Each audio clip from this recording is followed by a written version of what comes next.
You know, it wasn't so long ago in politics where big personalities and charisma and going to the local fish fry and the neighborhood barbecue was enough to be an elected official.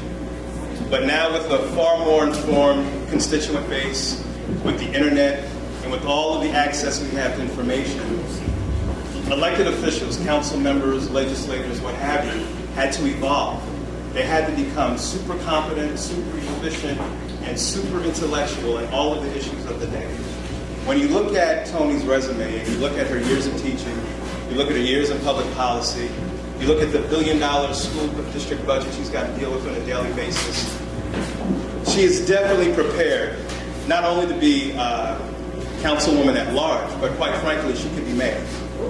But we'll settle for councilwoman for now. So without further ado, if everyone could get off their feet and welcome our next city councilwoman at large.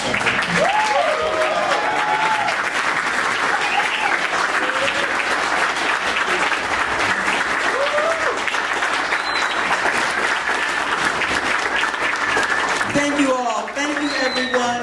This is amazing. Right now, I'm feeling so good. I am feeling so good because this is a large room, and this room is full, and that is amazing. Because anyone who's ever given any kind of event, especially like this, you like have in the back of your mind, I don't care how many people are RSVP'd, I don't know if anybody's coming. So thank you all so much for showing up here for me and making me feel so wonderful and so confident about this journey that I am embarking on now for the city of Newark. I want to first, so that I don't forget the people who got me here, first of all, my family and my mother. Where is she? Okay, right here.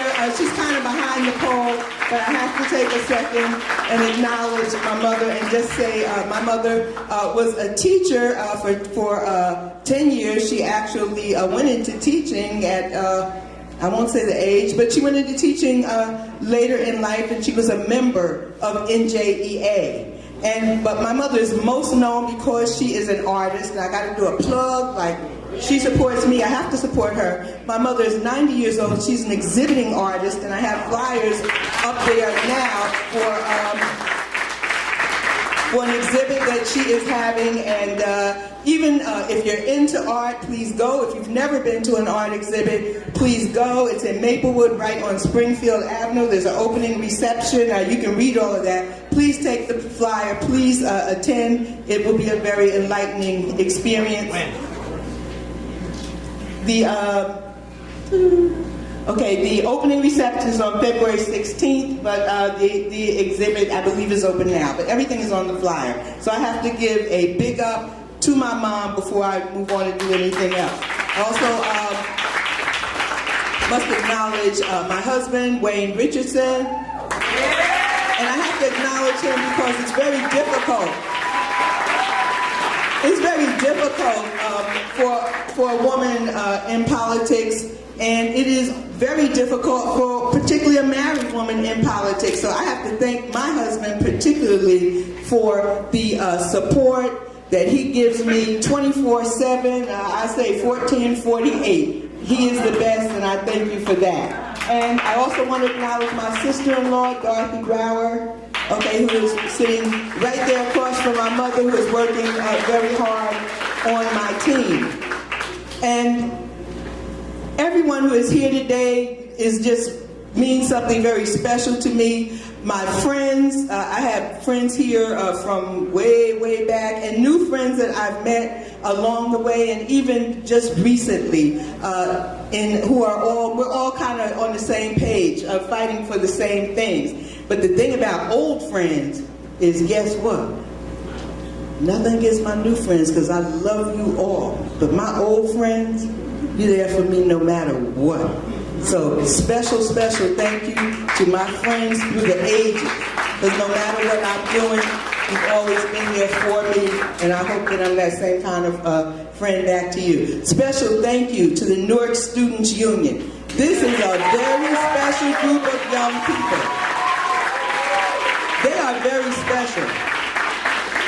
They are smart, they are astute, they are active, their eyes are open, and they're also excellent students. Okay, they are doing their homework and they are politically active. And I know that they are tomorrow's leaders. Why? Because they are today's leaders, because they are leading the way now. So thank you for showing up this evening. It means more than you can imagine. And to the unions in the House, to labor, there are so many unions in the House tonight. We have the NTU. We have, can we get a clap for the NTU? I'll tell you about the NTU. You know, I said that my mom was a member of NJEA. Well, I was a member of the NTU. I was a vice president in the NTU for many years while I was a teacher. We also have CASA. You heard from Tina Taylor from CASA. We have Local 55 in the House. And this is not by accident that the unions are here. The unions are here because I have been a union person. I have been a union leader. I am a supporter of unions, and I'm a supporter of unions because I'm a supporter of people. I see CWA, I think I see Ken McNamara in the back. Okay, big up to Ken. And if I left anyone out, I apologize, but I said NTA. If I didn't say NTA, oh, I'm sorry. Joyce. Yes, I'm so sorry. It was on my paper. I apologize. Joyce McKee from NTA, president of NTA. I apologize. Moving on, and you heard from board member Rashan Hassan, and I thank you for your support. And again, my friends. So what I want to say in essence, that I have been a teacher, I have been a union leader, I have also been a tenants leader. I lived in the Colonnades for over 14 years. I was the president of the Tenants Association there. I just went back to visit recently, and I was very dismayed to find that the same sorts of problems that we were dealing with when I was the Tenants Association president in the 1990s, that the same type of trickery is still being executed on the people in the Colonnades who are paying very high rent and who went without heat for a long time this winter. Tenants' rights is another issue that I think is very important. Housing in the city of Newark, and the amount of money that people have to pay for it, and what they get for it, and why should rich landlords like those who own buildings like the Colonnades and the Pavilion be able to abuse people the way that they still are. So this is an issue that I think is very, very important in the city of Newark. So I've been a teacher, I've been a union leader, I've been a tenant organizer. And as you know, education has been my passion. Why am I running for council at large? Let me say to everyone here, it took me a long time and a lot of deep thought, and as Ms. Taylor said, it was a difficult decision because I am so involved in what's going on. But when I look at what I have done with my life, every time that I moved on from something, I made sure that there was a young person who was ready to take my place. If Mr. David Richardson, if you could just raise your hand, please. The work that I was doing at Barringer High School, David Richardson is now doing at Barringer High School. The work that I was doing when I left the Newark Public Schools Marion A. Bolden Student Center, which was my last position. When I left there, Shakia... I'm sorry, I know you didn't want me to do that. Shakia is now on my team, working with us here today, putting this event together. She took over a lot of the work that I was doing there at the Student Center. And I'm looking at right now at Mr. Rashan Hassan, an exemplary board member. And I envision him doing what he does already, picking up the mantle, taking on the responsibility, and moving forward.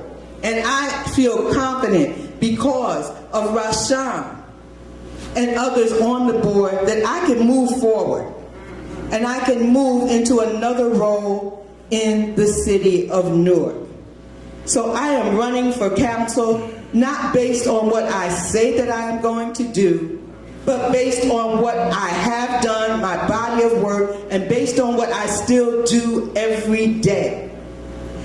So what I want is to be able to do it in a way that I have more ability to bring people together, in a way that I can foster change. I envision a city, as Hal Brath said, where children are not afraid.